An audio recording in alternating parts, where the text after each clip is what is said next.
I know, I get it. I'm late to the party again, but I've been experiencing some serious FOMO recently, so just watch my Invincible video instead, because it's niche and low-key better than the others. Anyways, let's get into it. After a montage of Mark and friends bodying villains plays out, his formation into becoming a gay abusive dad is almost complete. Just look at his form during this depressive shower. It's perfect. And then he literally transitions into an LGBTQ member by eating his eggs after 11, just like our GOAT, Klay Thompson.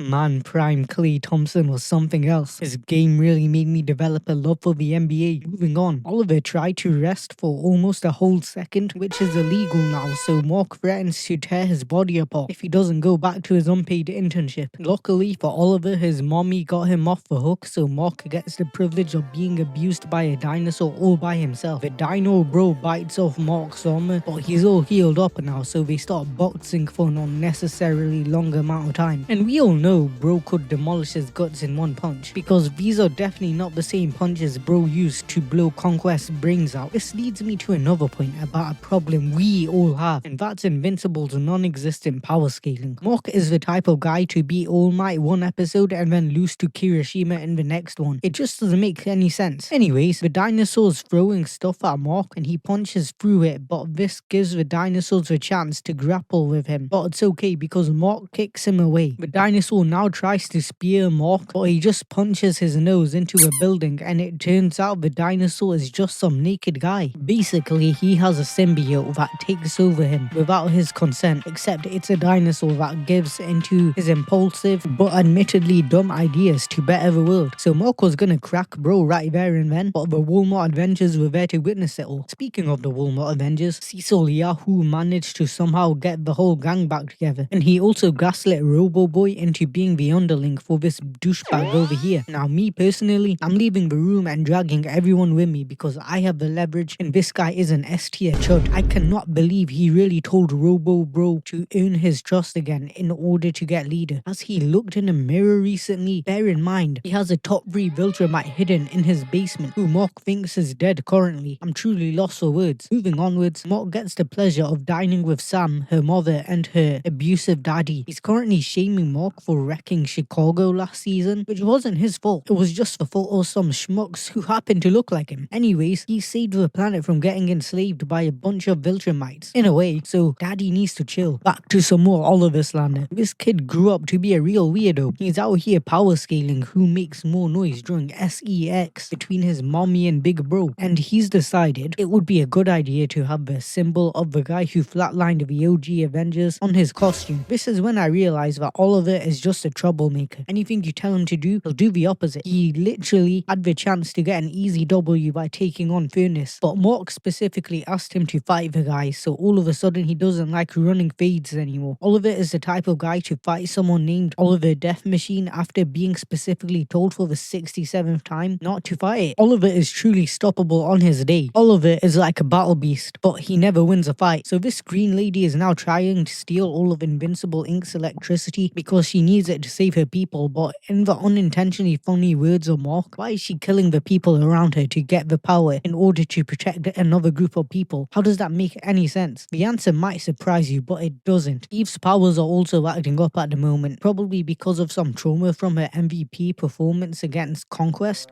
or she's preggers. So Mark is getting his shit rocked again for some reason, or maybe he's got a thing for getting beat on. Now it's Eve's turn to get beat on, and it's funny how she hits that one pose, so you can laugh now because I said it's funny, but Mark got jealous she was about to take all that punishment, so he hogs all the electrocuting for himself, and fair play to him for not really feeling anything from it. But after he pushes the lady, he tries to grab Mjolnir for himself and gets right in the wiener, so it's up to his disabled girlfriend to clock the green lady in the jaw with a normal ass punch and save the day. Do you know what I've noticed with Mark? Not only is it annoying how much he holds back, but his fighting IQ in general is straight butt cheeks. Watching him fight is like having the misfortune of witnessing Victor Gyökeres kick a football. It makes you want to rip your eyeballs out and dip them in bleach. While all that was happening, the Sequid uprising had also begun, so the Walmart Avengers are trying their best to stop the invasion, but it's not enough because Earth was promised to them 3,000 years ago, so Mark will need to step up. Walmart Iron Man's done taking orders from this bozo, so he jumps out of his spring trap and goes underground because he's smarter, so he knows there's some straggler Sequid sequids remaining. And he was right, so he saves the human, but then proceeds to defile Rex's body even more by getting hit with a crowbar. Rudy is genuinely just a weirdo. I'm not gonna lie, I do not rate him. How old is this guy anyways? The amount of hoops he jumped through to hook up with Monster Girl is diabolical. And why did he think it would be a good idea to clone himself into someone everyone knows as opposed to a stranger? He didn't even ask Rex for his consent. The whole concept of Rudy is just a massive red flag. Rudy locks in and bites the sequid, so during all this commotion he teleports the humans and him to safety. Not bad, Rudy. I wasn't familiar with your game, you creepy little man. So now they just need to kill the last sequid, but it's overpowered and destroying everyone's disruptors, and the dome's almost collapsed. If that dome's gone, then Earth is absolutely cooked, and Bulletproof is flying as fast as primed Gyokura's right now. The Mock's taking no chances and straight up slimes the last sequid. I like the character development he's been through. KSI really did change his point of view for the better. Oh yeah, and Conquest decided to wake up from his nap and leave, as if he wasn't supposed to be in a maximum containment facility. We all knew this was a dumb idea from the start, so we'll just move on and enjoy Cecil's dumbass miscalculations slowly bring the Earth's demise closer and closer. So we get a flashback to some guy who's probably young Nolan, and he's telling these kids about this one Viltrumite who betrayed them and has insane aura. After he's done brainwashing them with propaganda, he treats them to a pop quiz, and the prize for passing is they don't die. Now we flash forward a bit and Nolan's fighting his parents for some reason, but his dad spares him from his mother murdering him and leaves them both. Woman, am I right? Now Nolan's getting ready to go on his first mission, but then everyone starts coughing blood and bleeding out because of an Ebola outbreak. On a serious note, there was this device that came from space and disguised itself as an asteroid, and it was engineered to attack Viltrumite's DNA. It's called the Scourge virus. This is definitely a cowardly way to beat the Viltrumites, but these guys deserve it, so it's okay. Nolan was explaining this to our goat Allen to catch him up to speed. We already knew the Viltrumites spread across the galaxy to take over other species, but they also spread across the galaxy with the intention of spreading all these cheeks. Literally anything that breathes was receiving that Viltrumite day, and the moment the Viltrumites found a compatible species, they would host their very own Diddy party and repopulate like their lives depended on it, and it does. And they definitely know humans are the most compatible because of Mock's existence, so they'll be banging all humans across the galaxy soon, twin, and this includes you viewers watching right now. But I can save you from getting fragged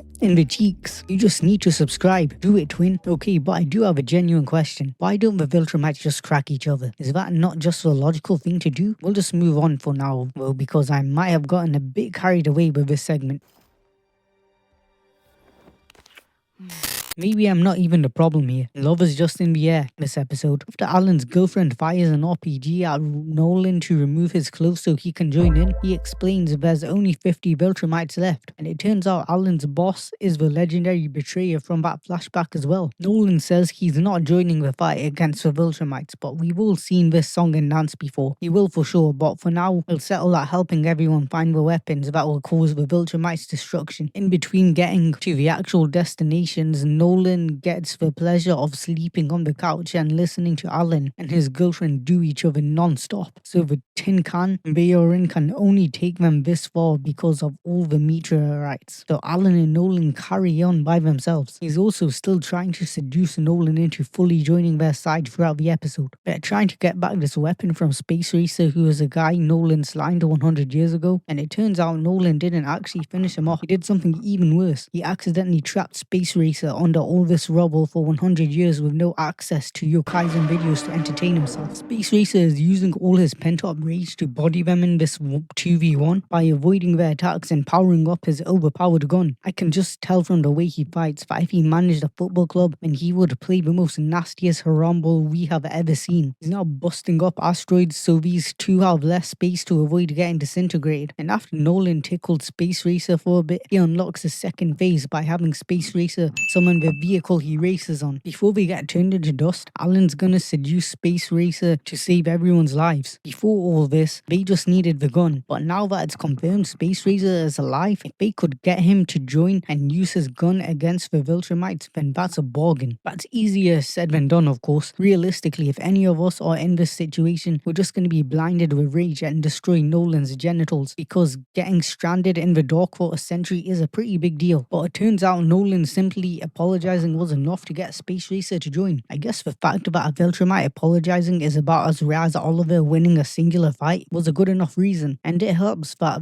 the ship has a machine that will make any food you want as long as it's noodles. After some more gooning, the next cursed object are these beetles that make Viltrumites weak, so Alan's forced to grab a bunch of them. This is really all just a petty form of revenge from Nolan for Alan stealing all those hours of sleep from him. I respect the creativity though, I'm clearly not hating enough. They come across some more strong guys who the Viltrumites have terrorized, so after Nolan apologizes again, we find out these guys were too strong for the weakened Viltrumites, so they hired another species to deal with the issue for them. And the OP guys still won after extensive sacrifice. I know what you're thinking, that's insanely hypocritical from the Viltrumites to do that. The more this episode plays out, the more we get to truly see how evil these guys really are. Oh yeah, it turns out there were other empty rooms on the ship that Nolan could have slept on, but the captain of this tin can assumed he was a cook the whole time. Just look at the Yangon bro's face. He's literally growling. I think Nolan was one more misfortune away from turning evil again. Onto the next planet. There was a disc in the way that needed to be removed so they could grab this Viltrumite destroying monster, but the captain misunderstood Nolan again and straight up destroyed the disc, which melted the ice. I don't think this captain will be alive by the end of the episode. Now that the ice melted, the super evil Viltrumite destroying monster is throwing Nolan all over the place to the point where all this destruction uncovered even more anti-Viltrumite monsters. Both Nolan and Allen try flying away, but the gravity is really dense and they're getting bodied right now. These things are so strong because they've adapted to the dense gravity, so they are able to jump really high like Benjamin Sesko and drag Nolan back down to where he belongs like Chelsea. Allen flew back to help, so now they are both getting torn to pieces together. So Allen's sugar mommy locks in and moves the ship over the sun, so the Asmongold lookalikes freeze over again. Captain's lucky he only got demoted and not thrown into the void like Space Racer. This is probably a bit of an outrageous thing to say, but I do empathize with Nolan a little. He's being brainwashed into this mindset that it's for the greater good for ages. But Allen is obviously still in the right. Even after the Viltrumites faced extinction, they could have learned from this experience and had the opportunity to change their ways. But instead, they doubled down on their plans for conquering the galaxy. Allen's still the GOAT though, so he gives Nolan a hug. He's probably my favorite Invincible character so far. Thaddeus pulls out his trump card to get Nolan on their side. The truth is, this mad lad created the Scourge virus, and he's even improved it now. Didn't know if the virus worked until now, but Nolan's understandable crash out confirmed it. It is pretty extreme to attempt to wipe out your own species just like that. But in this guy's defense, when he killed the super evil Emperor Orgol, he thought without his leadership the Viltrumites would change, but once again, he just got even worse. So Nolan has no choice but to help at this point, and he'll get a Mark to help as well, on the condition that the Scourge virus is used only as a last resort. Conquest goes back to Viltrum to get slimed by Thragg, but the job's not finished yet. I gotta say though, Thragg looks and sounds like a dork right now. Not that I'm in any position to criticize, but it's nice that they locked in with Thragg later this season. He's got some cold speeches coming up. Cecil's worried about Mark's killing spree and the fact that he almost flatlined the dinosaur guy, so he invites Mark over to discuss the opportunity to let Cecil be the Jarvis to Mark's Iron Man. Basically, Cecil wants to decide whether Mark should kill the guy he's fighting or not, or at least have a say. He's trying to protect Mark from destroying himself mentally. It's already taking a toll on him. I get where Cecil's coming from, but he's broken Mark's trust already, so this is just not happening. And then Sinclair, the retard, came in to apologize to seal the deal. What does that freak think he's doing? There is no way he thought Mark would forgive him after the bullshit he pulled off with the Reanimen. Honestly, it's just selfish that he even tried to get forgiveness from Mark, and it was just probably to clear his guilty consciousness. Anyways, Invincible flies away and doesn't break a roof, so he must be in a good mood, and he somehow didn't suck this demon in the jaw. And the Walmart Avengers are also currently debating whether Mark made the right call regarding sliming the Sequid. At the moment, Rudy's mentality is that killing is wrong, but this is all about to change. So after Captain Underpants starts disciplining Rudy again for existing, he starts coughing up a Sequid in the showers, and he can barely speak, so he can't shout for help. But luckily for him, his underage girlfriend is there to save him. This made him realize that sometimes killing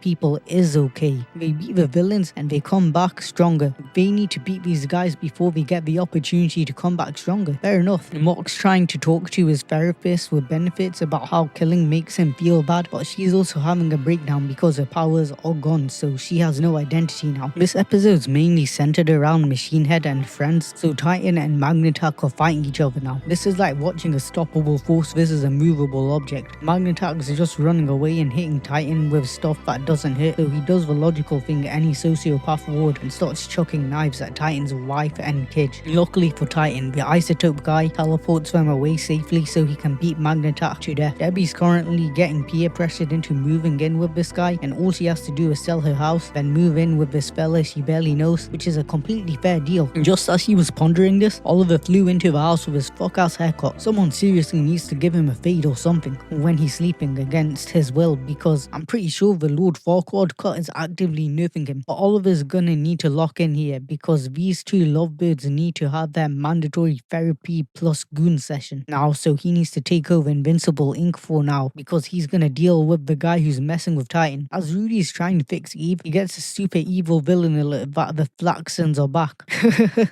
If really can't catch a break. As the Flaxans are back and doing their thing again, the Martians slurping on juice in the background really loudly during the serious debriefing, and I think it's important that I touched up on this point. Anyways, if the Walmart Avengers don't get a break, then neither does Invincible. But for now, it pains me to say it, but Captain Underpants has got hands and he's popping off. But Mark's not allowed to have easy fights because of some reason. So the Flaxans have upgraded their robots to oppose Omni-Man. So in short, Mark is cooked again, considering he's like the Walmart Omni-Man. But he's not the only one getting cooked. So is this bulletproof guy as well. Bro's getting creamed by foot soldiers yet again. This is supposed to be the time to farm kills and you're still behaving like a bozo. He might be the Hawkeye of this team, truly. What does he even do? Who cares, because Captain Underpants just sacrificed himself by jumping on this grenade right here. Rest in peace, big man. I guess he didn't have enough XP. Oh, he's not dead? I don't think I care. He's getting killed off regardless. What I say in my videos is canon because I said so. Mark's still getting his shit rocked by the two robots, and these Flaxans are just gonna keep flooding in unless we find the emitters, so Rudy starts using a slightly above average IQ to concoct a plan that involves betraying Captain Underpants again, getting his underage girlfriend to rush into the portal, and everyone else can cover them while they do that. It turns out Rudy's hunch was correct again. The emitter was in the portal. That's another point for Rudy and another elf of a now deceased Captain Underpants. Wait a goddamn minute, did his underage girlfriend seriously call him Rex? Oh shit, I forgot this autistic creepy robot changed his name to Rex at the end of last season. Why does this guy keep doing things no one asked for? I just know he has at least 4 terabytes of feet pictures hidden away on his PC somewhere, and I'm gonna find it. Wait, what? Mark gets saved from his daily bullying because all the Flaxans are aging really quickly again, but the job's not finished. Rudy's not stopping until these Flaxans are finished once and for all, so let's watch him cook. After all, what could possibly go wrong? Ah, there it is. He got himself and Monster Girl stuck in the Flaxan world forever because one of the Flaxans decided to pull off one final act of annoyingness by destroying their own portal. Bear in mind that just seconds before this disaster took place, Rudy gaslit everyone into following him into the portal to destroy the Flaxans once and for all, so he almost doomed all of Earth. I guess listening to Cecil every once in a while isn't so bad. I'd say he's got the correct opinions this season, but I understand why everyone keeps disagreeing with him because he was on a generational fumble last season, almost every episode. But yeah, he specifically told this chud not to go in the portal, specifically because he was aware this scenario was likely to play out. They've been trying to make a portal to go to the Flaxans' place since forever, so there's no way these guys were getting killed off just yet. Anyways, we'll go back to Oliver's POV. He's currently flying with his new boyfriend in his arms, and they just now pulled up to Hector's house to beef each other. I know what you're thinking. Why are these two freaks of nature beefing with a senile old hag such as Hector? But don't you worry, he actually ate the dragon devil fruit, so now he can transform into the pseudo-legendary Pokemon Salamence. It's time to lock in now, Oliver. Prove me wrong. Show me how you perform under these bright lights. Go on, son. Punch the obese dragon in the stomach. Once all the aura's gotten removed from his insides, you'll be able to experience what it means to be a winner. While Oliver's fighting for his life against an Avengers level threat, Titan's on the streets duking it out with a slightly stronger than average henchman. The writers really must hate Oliver because all bro gets nowadays are Lovecraftian horrors of that he's certain to get wrecked by. Oliver's getting whacked by the tail and thrown through a building, so he instantly folded and called Mark's depressed girlfriend for assistance. But at the time this was happening, the Flaxans were multiplying in real time, so she just told him to run away, which is fair. But this is Oliver we're talking about. So now that she told him to run away from the Oliver destroying Dragon of Doom, he's not gonna do that. But he can't even fight back anymore because his insides insides have been torn up to shreds. So he's just hiding. When the dragon finds him, so does Mark, so that's great. Say what you want about all of it, but you gotta respect that he never backs down from a squabble. But yeah, the balance is completely broken now, so Mark and Oliver play volleyball with the dragon until it escapes with its underling. Wow, are you seriously telling me these bozos can't outrun that dragon? This is the second time he's gone away now. How many times are we gonna let Hector get away with it? He's lived a long life, it's time to put him down. But why do that when you can beat on Titan instead for practically no good reason? If Oliver didn't stop Mark, then Titan would have suffered the same fate as the metal throwing guy. Up until now, I thought Mark was making the right calls, but at this point, just let Cecil be your Jarvis buddy. That was out of line. Titan called Invincible Inc. for a job, and you technically took it. Something's definitely cooking for sure, because Titan and Hector are joining Machine Head in the order. Shout out to Machine Head's auto-tune as well, because it's just angelic. So we both got played. Moving on, he's in the toilet freaking out because my assumption was correct, and she is indeed preggers. But let's talk about what's really been on our minds. Why is Mark and Eve's relationship so goddamn boring nowadays? I only clocked this until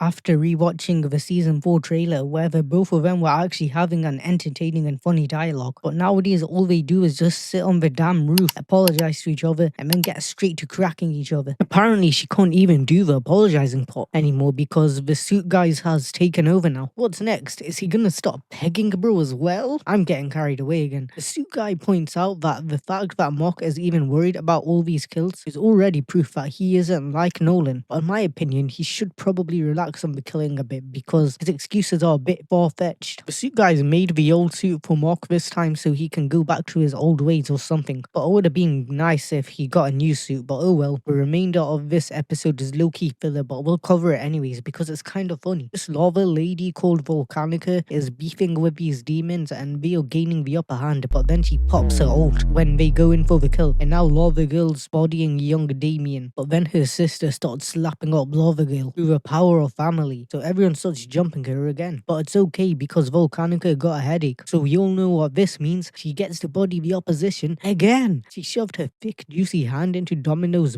sister's mouth and burns her from the inside. So Damien does the sensible thing that anyone else would do in a losing situation and summons Satan himself to save his cheeks. Satan's gonna do the usual and bring back Damien's sister to life using her remains so the siblings can go after Volcanica again and bring back his throne. But Damien thinks it's time they upgrade their strategy because they are close to running out of pawns to sacrifice. So they try summoning Omni Man, but they get Mark now. If I was Mark right now, I'm having a heart attack because just a bit ago I was in a mental crisis about whether I shouldn't have killed the people I did, and now I'm standing face to face with the goddamn devil in hell itself. I might as well point this out anyways, but Mark was supposed to help take down Eternal while he's weak, but since Eternal's been getting cooked for so long, he's gonna swallow his pride and take over this woman instead. Bro's been struggling for seasons with this dilemma and it turns out he's just sexist. That's so cold, bro. Mark instantly tries to choke Satan, but then he finds out he wasn't actually summoned to hell to kill off the devil itself. And he also finds out Satan gets turned on when he is choked. Damien starts feeding Mark propaganda so he can get Mark to join forces with the literal devil to beat Lava Lady, because apparently she wants to destroy all humans for some reason. What Mark has to do first is take his dripped out Damien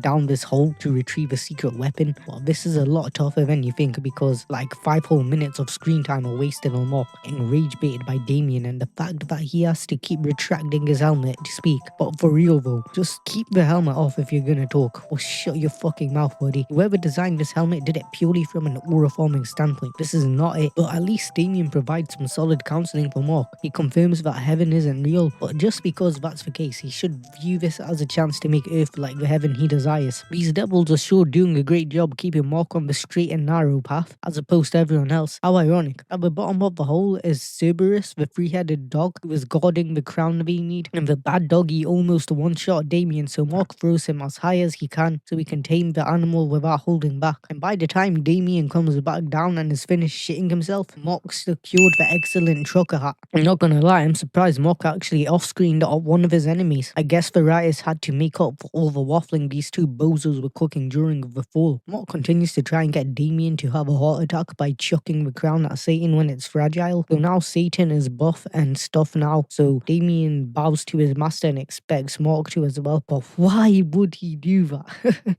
Honestly, Damien and Mark's dynamic is hilarious and it's only gonna get more ridiculous. He's currently getting gaslit even taken more by Damien as we speak. He was supposed to get teleported back to Earth after getting the crown back, but he's supposed to help take Volcanica down now because of some more propaganda. So it's bodying time part 2. And before they head out, Damien gets another pep talk from his almost fully recovered sister, and he also gets a battle axe so he doesn't get cooked as badly.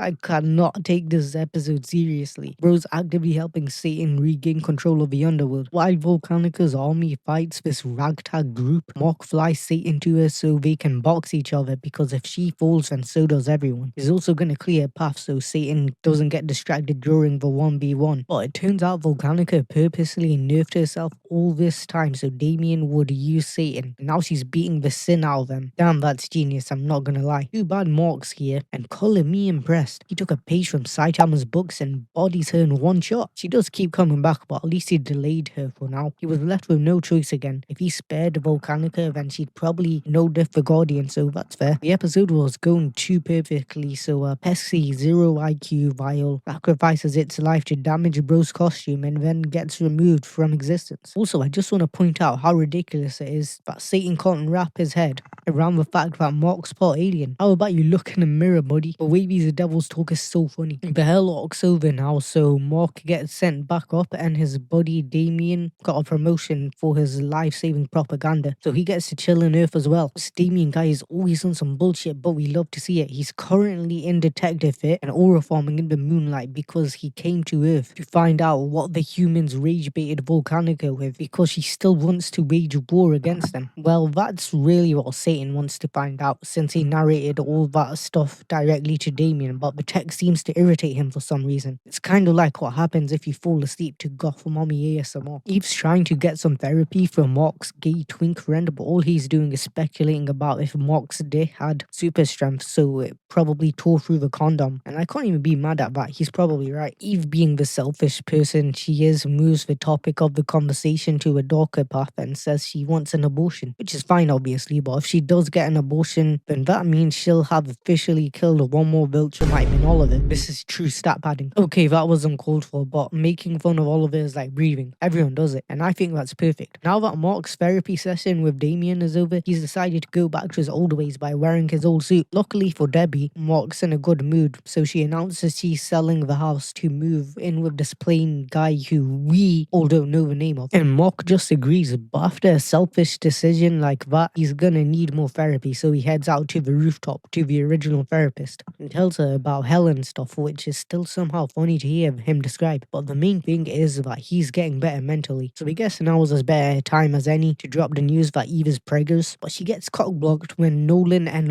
Allen pop in to recruit Mark. I'll cover the other half of this season if you guys blow this video up enough, but we all know that's not happening, so see you all